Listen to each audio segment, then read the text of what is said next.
Hi, I'm Rhonda Chrimes.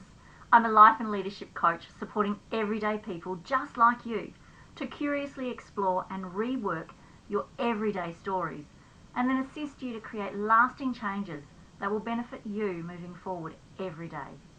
And today, let's talk about our last 2 steps in reviewing the 2010s.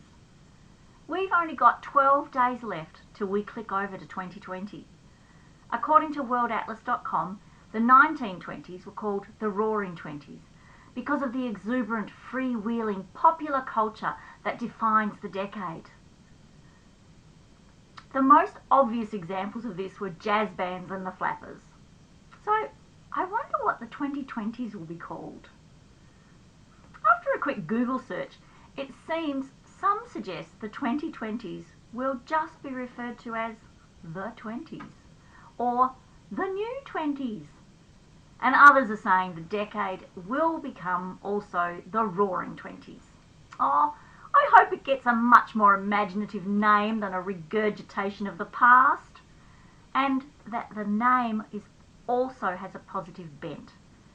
That will be really important for me. Well, all of us actually. I guess only time will tell. Now, just as a wee recap on what we've already covered over the last 2 sessions together, in section 1 we looked at identifying what I'm proud of in the last 10 years and then singling out what was most important and why. We went into section 2 to really find the wisdom depicted in my learnings and then uncovering the most important lessons and why they matter. Then last time we came together, we covered just one section, but it was a big one. Remember section 3? What are you willing to let go of? And we created 3 lists. The first one was old projects and goals that we've been meaning to get around to doing, but just haven't actually made time for. The next one was resentments, anger and upsets that we've been hanging on to that need releasing or forgiving, including ourselves. Then the last one was limiting beliefs or crappy old stories that we've been carrying around and no longer serve us. Through these 3 lists, we got clarity on all the limitations we can get rid of so they don't keep controlling us for the next 10 years. So you've laid some really great groundwork, seeing what was most important and fabulous, as well as what could have been tweaked with the benefit of 2020 hindsight. And of equal importance, what you can let go of moving forward into the 2020s. So now, to continue, and still inspired by Marie Forleo's Decade in Review, we're going to get into section 4, what your future is beckoning. So let's shake off the practical and the pragmatic thinking and any stoic or serious rationale, because it's time for a bit of fun, some creativity, visualizing, imagining, and tapping into your deepest and dearest heart's desires with no holds barred. Oh, how exciting! Just let your mind wander down the path of potential, where there are no obstacles, there's no compromising guilt or fear, where everything is a possibility, where the buffet of opportunity is inviting and abundant. Yes, let's go there. I want you to ask yourself, what is it you want to create, achieve, accomplish, attain, or experience over the next 10 years? Think about all the areas of your life. So, like yourself. Include aspects like your body image, romance, your needs and significance, relationships, aspects like your significant other, children, pets, extended family, friends, acquaintances, your tribe. Look at health and well-being. This is about your emotional well-being, physical fitness, spiritual practices, healing, leisure, sports, travel and fun. Look at your personal growth. This covers your dreams and intentions, any learning, self-esteem, resilience, creativity, critical awareness and autonomy. Look at your occupation or vocation.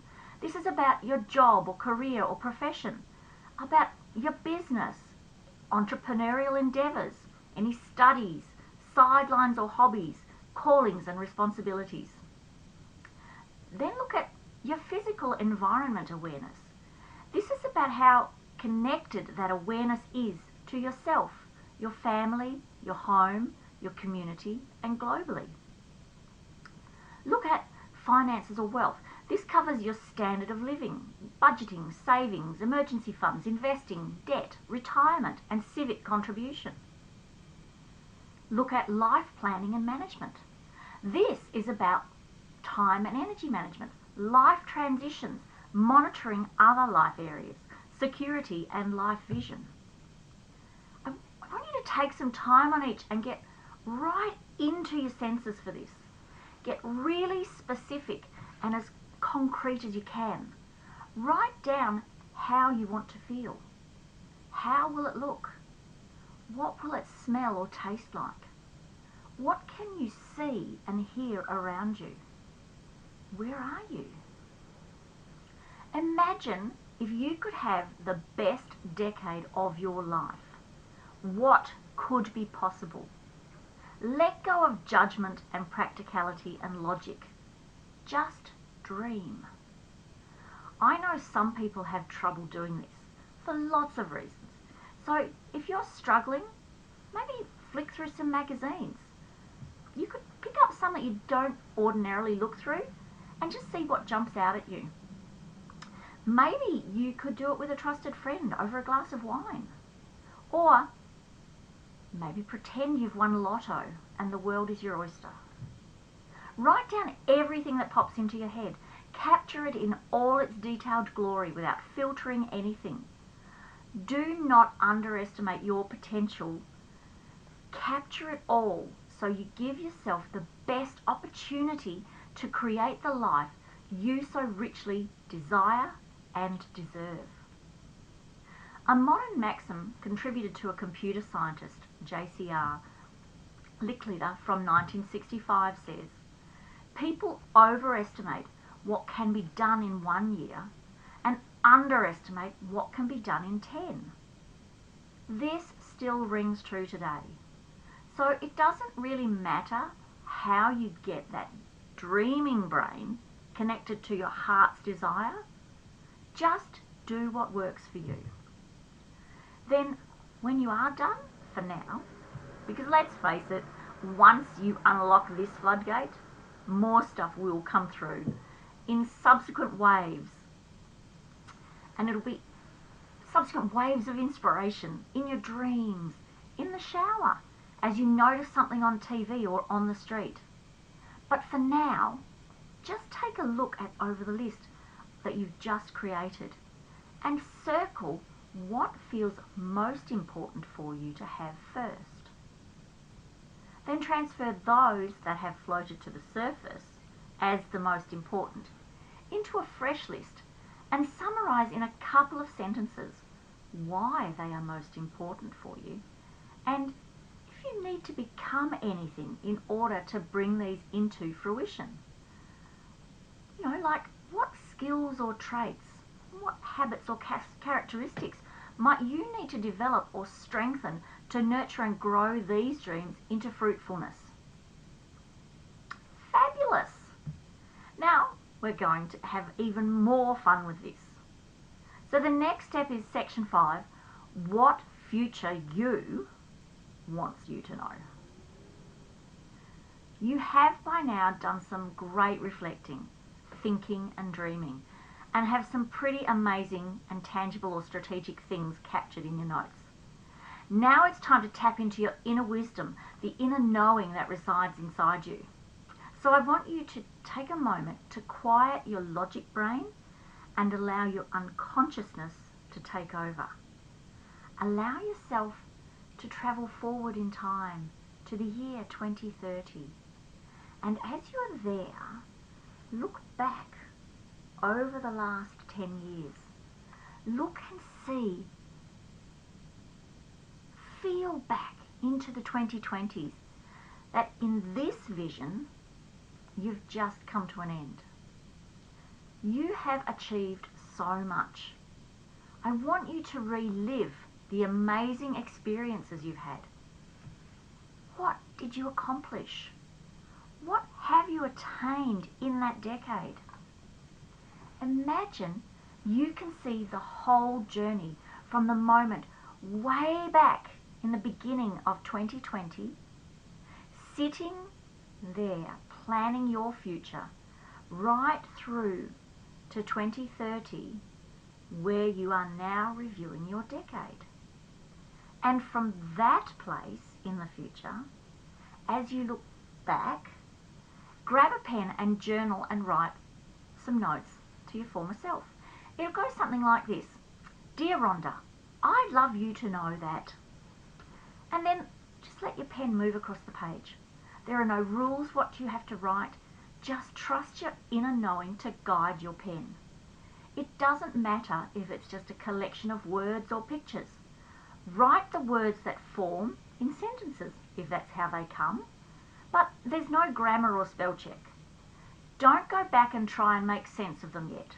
Just write or draw what pops into your head, uncensored and without judgment. If you get stuck or your pen stops moving, try writing one of these prompts over and over until your unconscious can take over again. Try, I'd love you to know. I'd love you to know. Or, I'd love you to start. I'd love you to start. You could try, I'd love you to focus. I'd love you to focus. Or maybe, I'd love you to experience. I'd love you to experience. And then keep writing for as long as you can. Now, I know this might sound a bit back to the future or woo-woo and wacky, but if you can just set that aside for now, I'm so confident that you will uncover some deep and amazing truths. Honestly, you've come so far, don't scrimp on this bit. Unleashing your intuition and inner wisdom will reveal the true magic for you.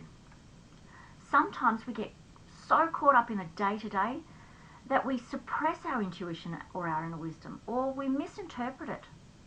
You know, like fear and excitement can feel very similar physiologically, but the outcome is so very different. Do you see what I mean? So when that last section is complete, you will have compiled an amazing dossier of data, thoughts, hopes, dreams, and you will have set yourself up with a really great insight into what you want and where you need to go in the next decade.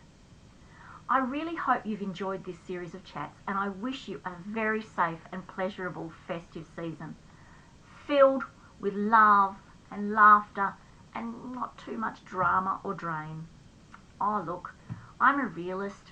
You are probably going to have to spend some amount of time with someone you'd really rather not. But promise me, and yourself, to spend way more time with those who do fill your love cup. So if your now is not the picture you've painted for yourself and you'd like to have a chat about any of this, or maybe something completely different that you intuitively know or feel isn't letting your true colours shine through, then please do get in touch with me. I'm going to be making a couple of very special offers of support which will only be available until the 31st of January 2020. So be sure to keep an eye out for my Facebook posts coming up to find out how you can take advantage, because trust me, you won't want to miss out. Much love till our next Let's Talk About time together in the new year.